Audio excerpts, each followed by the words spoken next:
everyone, I just wanted to quickly come on and show you how to get this awesome drop shadow effect on this hand-lettered calendar that I decided to give as a freebie coming this January, so stay tuned. So to get this effect, I just want to show you how to do it, starting with a basic hand-lettered January. So I'm going to copy this using Command C and then Command V to paste it. And then I'm going to get it kind of as close to it as possible. But you see how there's a little bit of distance to give it that three-dimensionality to it. And then I'm going to use the Eyedropper tool. I just use the shortcut I and then click on this background so I can make it just a little bit lighter than what it is now to really give it that 3D effect.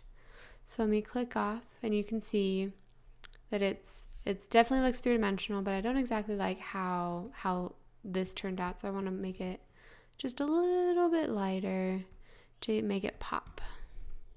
There we go, that's a little bit better.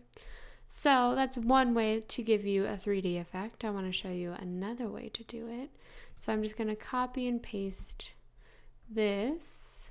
Let's put it up here. And I'm going to delete this top layer. And then I want to add a drop shadow. So to do that, I'm going to go up to Effect. Let's see, Stylize, and then Drop Shadow. And you can see here, once I hit the preview button, that it now gives it a drop shadow. And you can kind of click on this drop down and it'll change the how it shows up on your screen. So let's see what one I like better.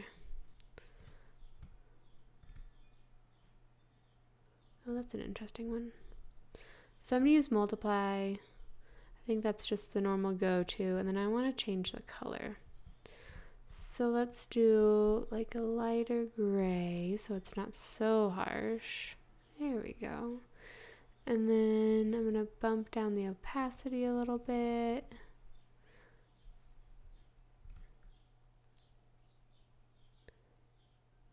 It's taking a while.